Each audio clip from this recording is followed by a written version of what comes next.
Oi, eu sou Silmara, esse é o Momento da Leitura e onde tiver uma polêmica, eu estarei lá.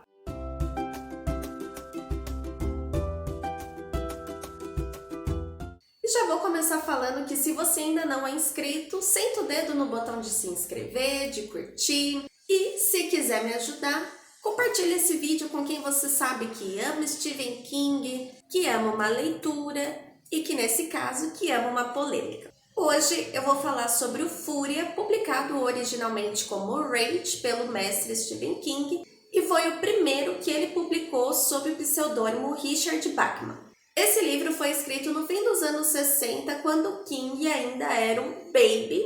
Na real, ele estava no fim da adolescência, muitos hormônios à flor da pele, rolando aquela revolta típica da idade. Porém, foi publicado apenas em 1977, sendo seu quarto livro publicado depois de Carrie, Salem e O Iluminado. Só livraço! E antes de falar sobre o livro, vale citar que ele não está mais em circulação por proibição do próprio King. Fúria então vai nos apresentar um adolescente, o Charles Decker, que depois de levar uma comida de rabo do diretor da escola que ele estudava, ele volta para a sala de aula, mata a professora de álgebra com um tiro na cabeça e faz todos os alunos ali presentes de reféns. Lembrando que isso não é nenhum spoiler e sim a base da trama. O livro é narrado em primeira pessoa e o Charlie conta o que o levou a esse extremo, e isso foi uma coisa que me incomodou na leitura, porque um adolescente narrando em primeira pessoa rendeu muitos diálogos, pensamentos infantis, repetitivos. E quando tem muito disso, me dá a sensação de estar lendo uma fanfic escrita por um adolescente sem nenhuma experiência de escrita. Mas aí a gente lembra que realmente foi uma história escrita por um adolescente sem nenhuma experiência de uma boa escrita. Aí eu descobri que a minha vida não é uma mentira e que tudo faz sentido. Então, conforme o Charlie vai narrando aquele fatídico dia, ele também conta alguns fatos através de flashbacks. Por exemplo, como era conturbado o relacionamento dele com o pai. E o pai dele é o ápice da escrotice. Um cara extremamente machista em níveis absurdos mesmo. E ele conta que o primeiro dia que o pai levou ele para caçar, o pai esfaqueou um cervo, as tripas do bichinho derramou tudo para fora do corpo dele. E o Charlie, chocado, vomitou todo o café da manhã. E aí ele viu o desprezo e o desapontamento nos olhos do pai dele, como ele via anteriormente com muita frequência. E aquela atividade super do bem, super proveitosa, super normal, fazia parte do que o Charlie chamava de campanha interminável do pai para fazer do próprio filho um homem. Porque, obviamente, ele, como macho que era, queria provar da sua masculinidade, abatendo animais indefesos. Covardia, a gente vê por aqui.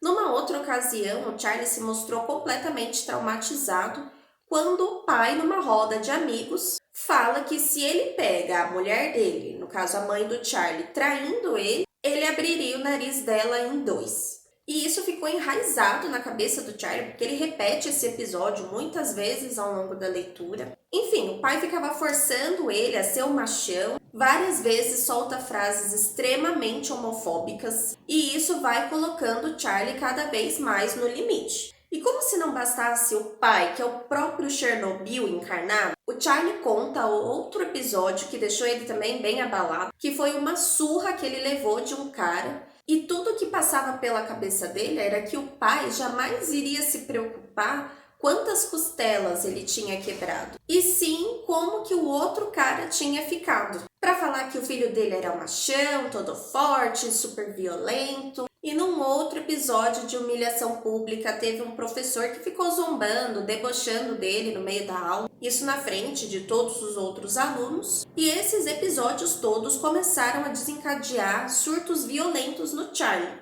E ele começou a revidar esses abusos psicológicos com mais violência. E aí, quando ele começou a ver a reação das pessoas que Primeiro elas iam todas cheias de si para cima dele, e depois que ele reagia com violência, essas pessoas ficavam acuadas. Essa reação fez com que ele começasse a se sentir bem, se sentisse mais no controle da situação e se sentisse como o machão que o pai dele tanto queria, tanto ficava batendo na tecla que queria que ele fosse. Mas mesmo assim, o Charlie lutava contra esses pensamentos dele. E antes desse dia que ele coloca os alunos como reféns, ele fala exatamente assim, abre aspas: eu quero que alguém trate da minha pobre cabeça. Eu quero a minha pobre alma salva. Eu quero ela tornada branca como a neve. Como é que eu faço isso, reverendo? Fecha aspas. O Charlie, ao longo da história, ele enfatiza o quanto os traumas e as palavras de desprezo ficavam martelando na cabeça dele e que as crianças crescem se lembrando de cada um desses eventos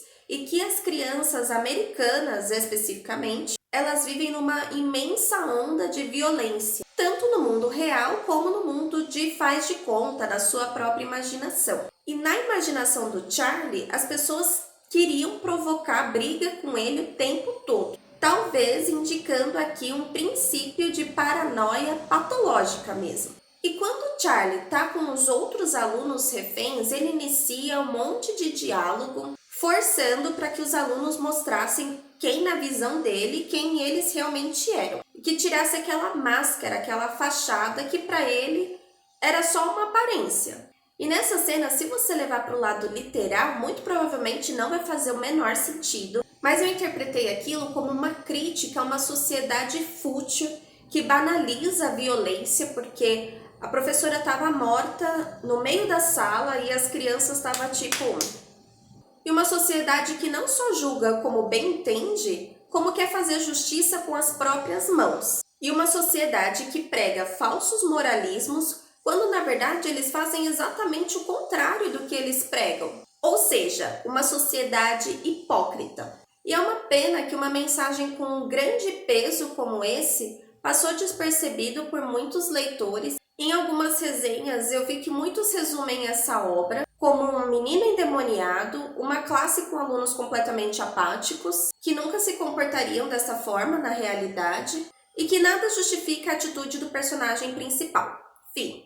Mas, para mim, essa obra diz muito sobre o senso de empatia, de julgamento das pessoas, sobre como a dor do outro pode ser facilmente descartada, porque a realidade que ele vive é completamente diferente da minha. E, na minha opinião, essa obra tinha tudo para dar certo se essas mensagens fossem mais claras, tivessem mais descrições, se os personagens fossem mais aprofundados. Mas, como primeira obra escrita pelo Stephen King, a gente já começa a perceber o quanto ele se incomodava mesmo com algumas atitudes da sociedade, mas que ainda faltava muita experiência para ele conseguir colocar essa crítica numa narrativa que as pessoas realmente pudessem captar.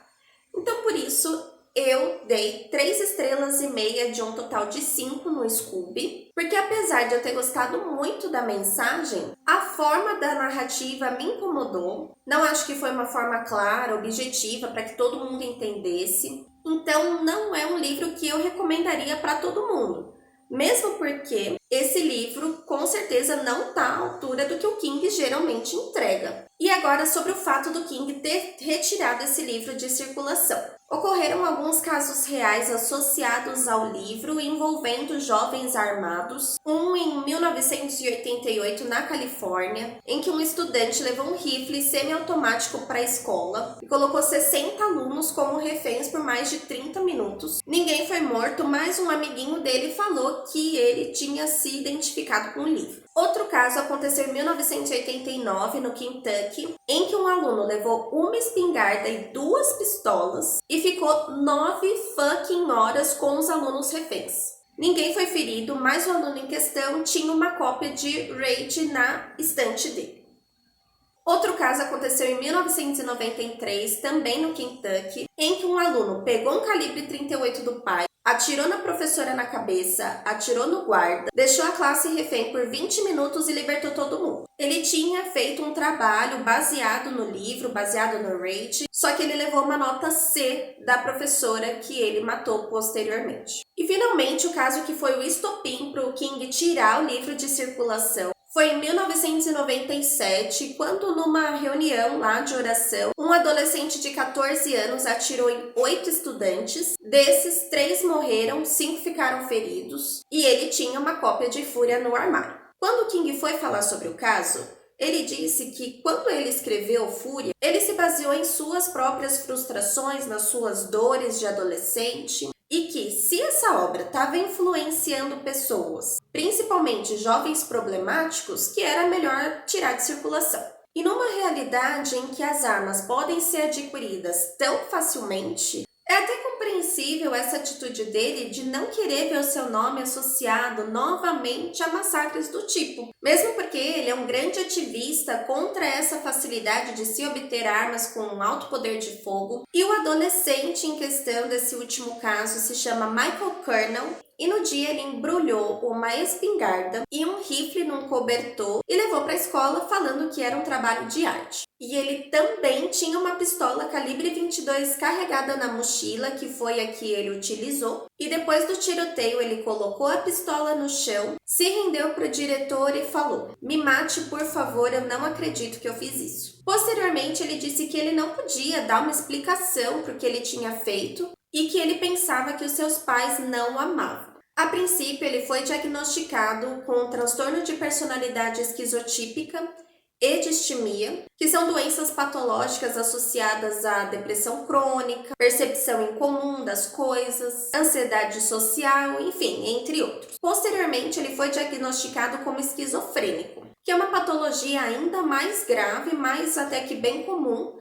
Só no Brasil estima-se 150 mil casos ao ano e nela há inúmeros sintomas psicóticos, como noção de realidade distorcida, alucinação, delírios e também entre outros. O Michael permanece no reformatório de Kentucky desde os 18 anos, hoje ele está com 37 anos, e a sua pena é de prisão perpétua. E esse caso, para mim, reforça o quanto a ciência, a psiquiatria, a psicologia forense são primordiais para que a gente tente entender o básico da motivação de uma pessoa que toma uma atitude como essa. E a partir daí, refletir. Se a pessoa esquizofrênica, sem tratamento, sem medicação, se ela nunca tivesse lido Fúria na vida, será que não existiria qualquer outro fator que impulsionasse ela a cometer um ato violento ou mesmo um crime hediondo como esse? E será que é prudente a gente ficar culpando fatores externos, como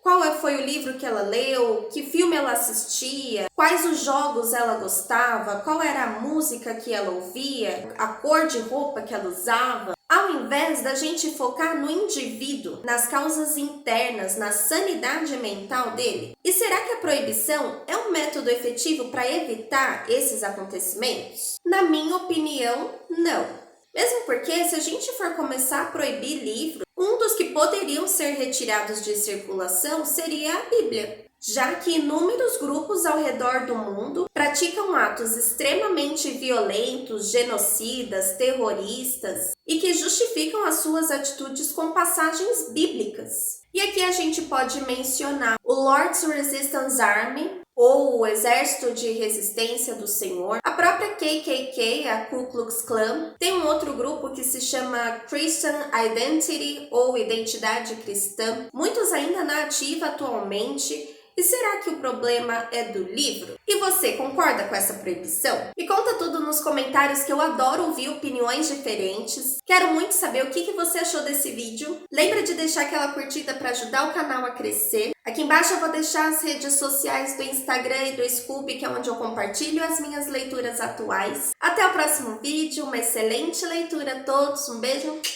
e tchau!